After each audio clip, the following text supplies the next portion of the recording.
Hello, everyone, and welcome back into the Everyday Strength Podcast. I'm your host, Anthony Hagley. Now, if this is your first time listening, I want to thank you for joining.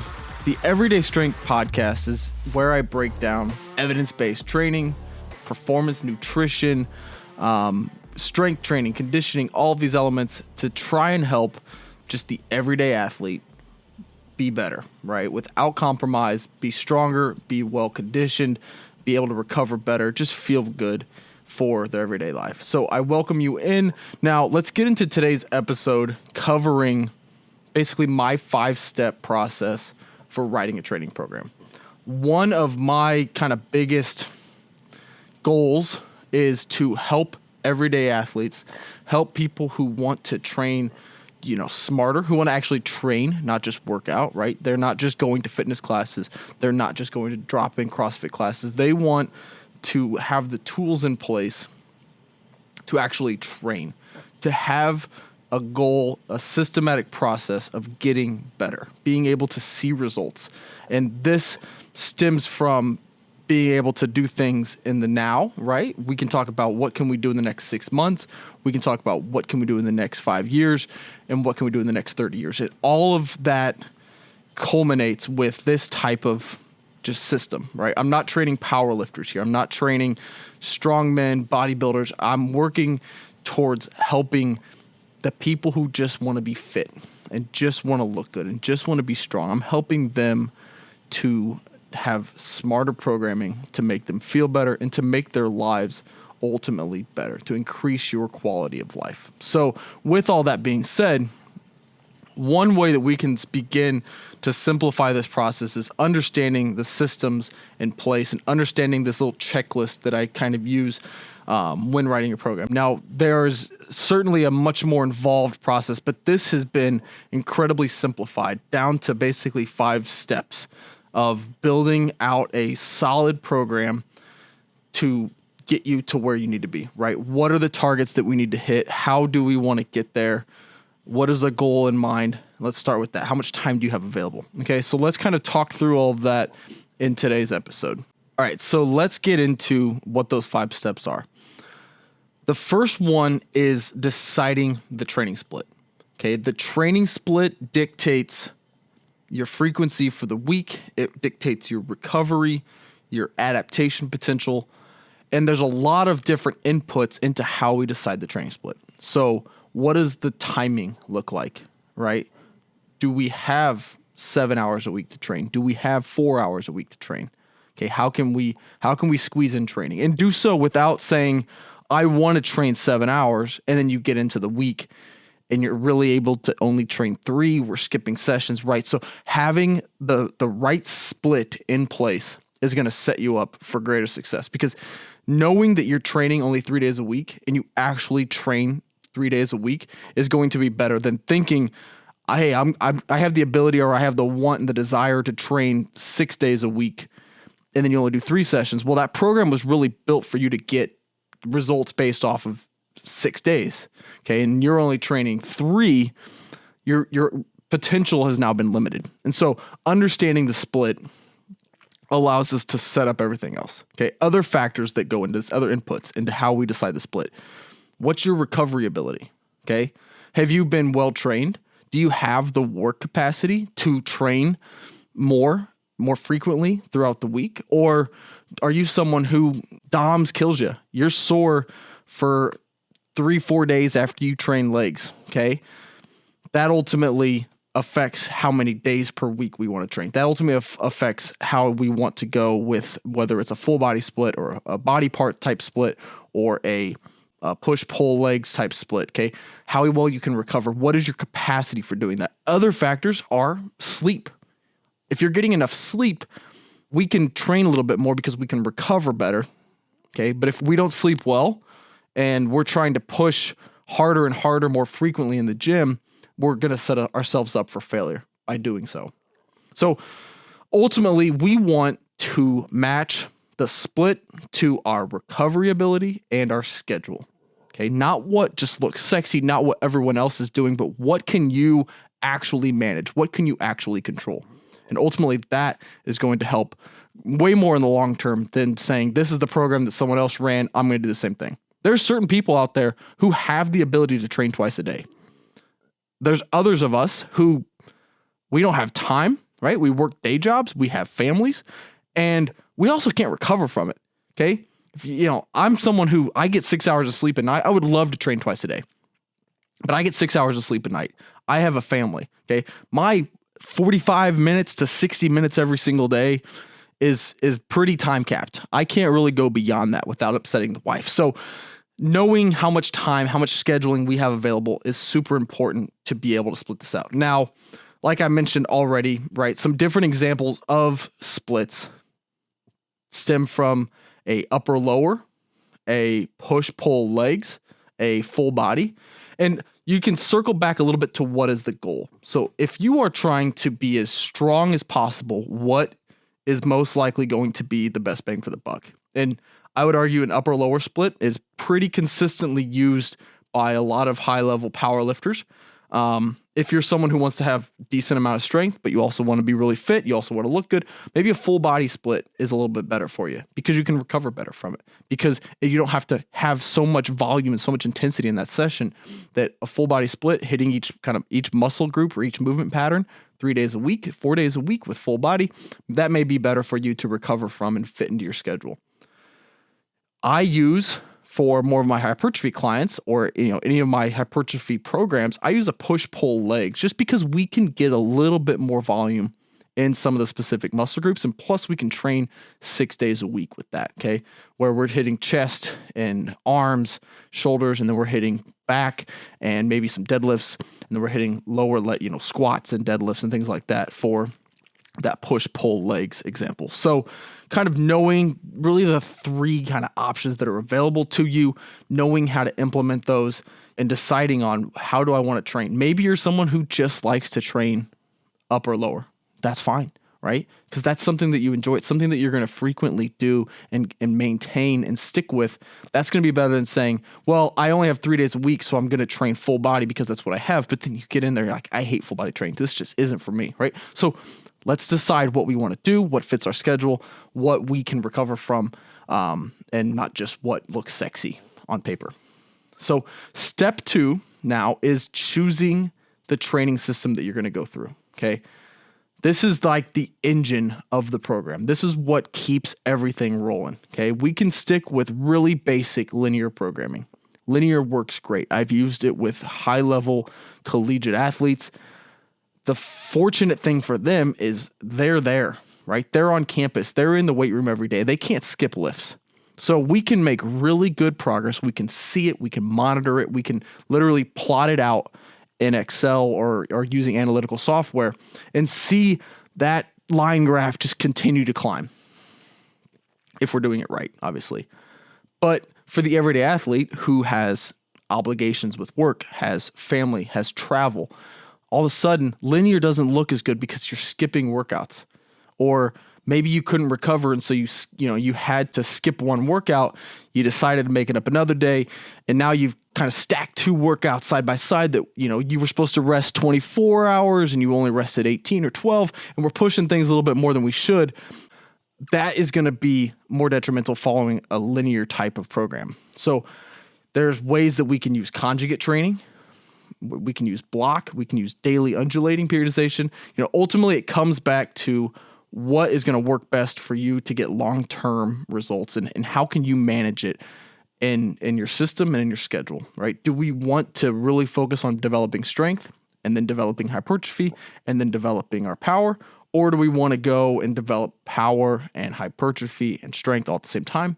That's why I use the conjugate system, because it really allows us to train all of these different qualities at the same time, and knowing that life is not linear and our programming doesn't need to be either. Yes, linear works great, but if you're a little bit more advanced, if you've got other obligations in your life, then linear just doesn't fit the same way that other types of periodization do. And so I bias conjugate for that reason, because I want to be strong, I want to be powerful, and I want to be big. I want to be, have as much muscle as possible.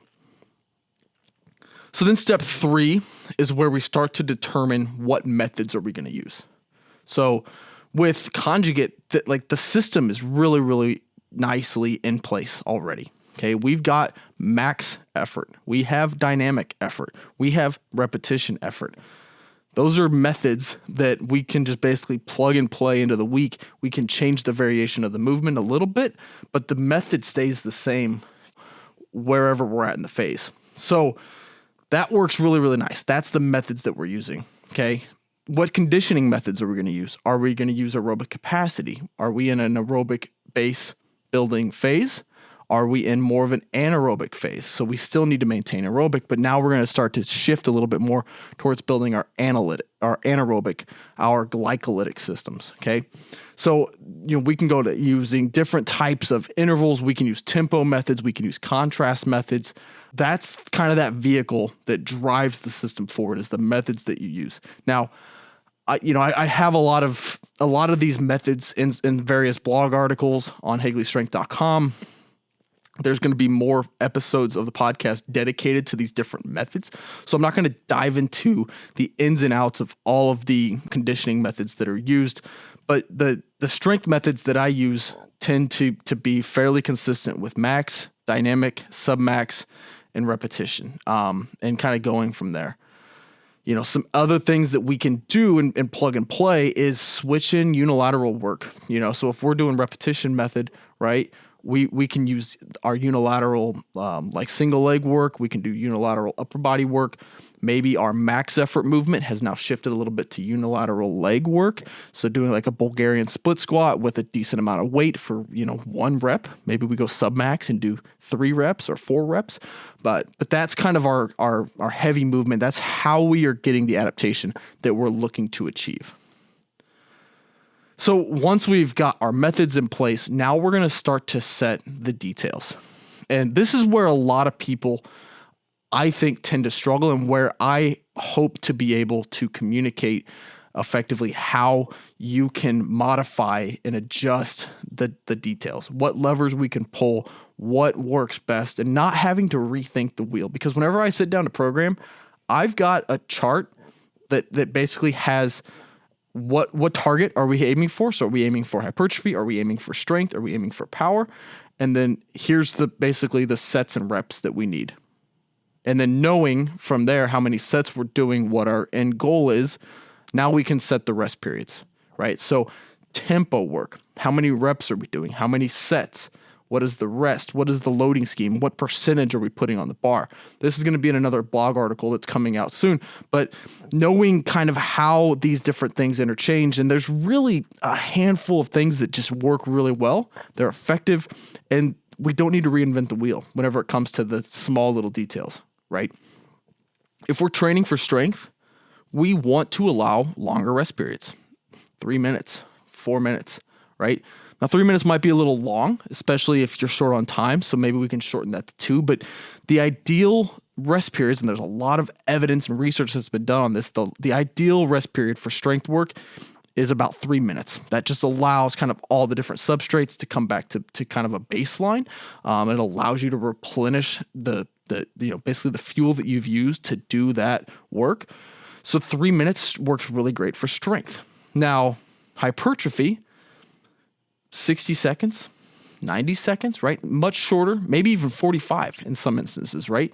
Much shorter because we're not depleting, our ATP to the same extent. So we can recover from that type of work a lot greater than we can from our strength work, right? Neuromuscularly, we just get more fatigued with heavier loads. So if we're using lighter loads for high repetitions, we can recover from it quicker and ultimately be able to do the next set to the same ability as we did our previous set. Another factor there with hypertrophy is shorter rest periods actually kind of elicit more of this cascade of different metabolites in the system that I've talked about before.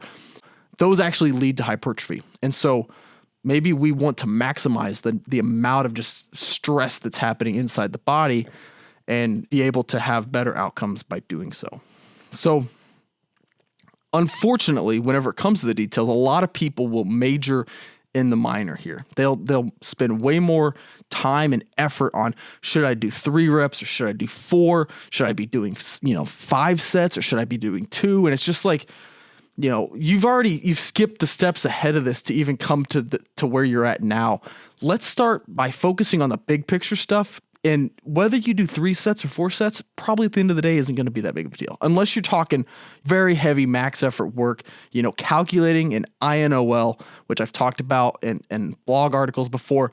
Calculating an IOL is not going to be as effective, for you at the end of the day. You just need to get in and get the work done.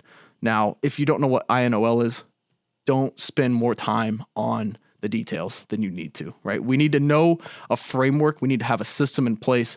But that's where conjugate comes in really great, because max effort work is like 1 rep, 2 reps at a pretty heavy percentage. So like 90, 95%.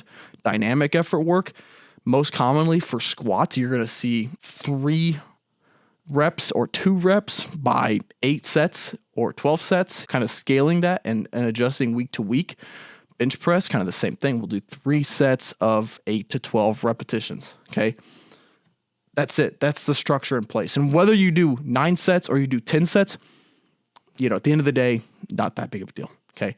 So knowing the details, setting the details comes into place, but don't spend more time here than you need to. So now step 5 is also another one that a lot of people will skip. Okay. But this is ideally, ideally we're doing this. Everyone's doing this in some way, shape, or form, whether you're working with a coach or programming for yourself. And that is feedback and iteration. Okay. So if you aren't evaluating, you're just exercising. If you're not measuring things, how can we actually adjust it? Okay. That is exercise if we're just working out to work out. If there's no plan in place, if there's no goal or, a system that is going to get us to the next level to allow us to see these adaptations in place. If we're just going into the gym, we might be squatting heavy, we might be, working hard, but we're not going to see that progress over time. And so being able to take in feedback from yourself, feedback from your clients, and assessing throughout the year, whether it's every 12 weeks, every month, once or twice a year, whatever it might be, is a super important element to knowing, did the program even work? Okay, what going back to the details here, what if 8 sets actually got you better results than doing 10 sets, right? It'd be kind of counterintuitive. You think that doing more work would be better for you, but maybe your ability to recover is not the same as someone else who got success doing 10 sets. So you need to do 8, okay? Get you there better, get you better results. And also, you don't have to do as much work in the gym, right? So being able to kind of adjust and make these little, pull certain levers is a huge difference between training and just kind of throwing stuff on the wall and hoping it sticks. Okay. So knowing how we can take that feedback in, how are we monitoring it? The beautiful thing about where I program all my stuff is through Train Heroic. And the beautiful thing there is it's all in an app. You can see historical data. So what did you do last week? What is your current max? I've used other programs in the past that do the exact same thing. So instead of having to physically write in a notebook, I was always horrible at that, but the apps work great, right? Because the data's there, it's being stored. You don't have to worry about losing it or not recording a session because, whenever the program is on paper, sometimes you just don't write things down. But when the program's in the app and you're putting in your weights, you're marking it complete, and you're seeing that you've finished the work, you can always go back, you can always look through and kind of see what worked and what didn't. So, that is my 5-step program. That is essentially how I, sit down with someone, we decide the split, we hammer out the methods and the system that we're going to use, we assign the details, and then I collect feedback from folks that I work for.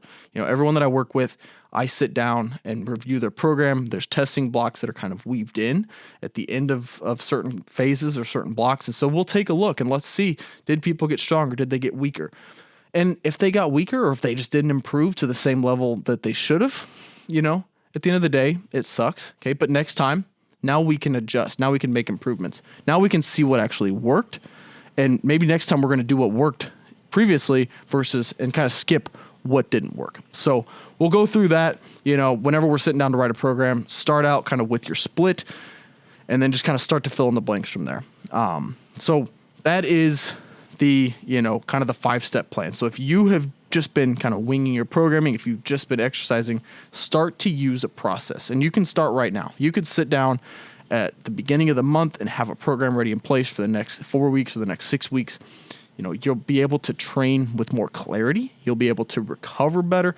You'll probably actually start to see progress that stacks up. Okay. We're not talking just, are we losing weight or, this is the training program itself. Are we getting stronger in the gym? Are we able to do things that are require more endurance? Are we able to, to do those things better? Maybe you'll notice that all of a sudden climbing up the stairs, you don't get so winded. Maybe you'll notice next time you're carrying groceries across the parking lot, you're just not as tired doing so. Okay. You get back into the car, you're like, wow, that used to wear me out. And now all of a sudden it's not, right? These are the little things that training like this helps you be better at in your real life. So start to use a system, start to use a plan. This 5-step system really simplifies it for you. So that's it for today's episode. Thank you for listening. You can always check out the podcast on Spotify, Apple Podcasts, and on YouTube. I appreciate you tuning in, and I will catch you next time.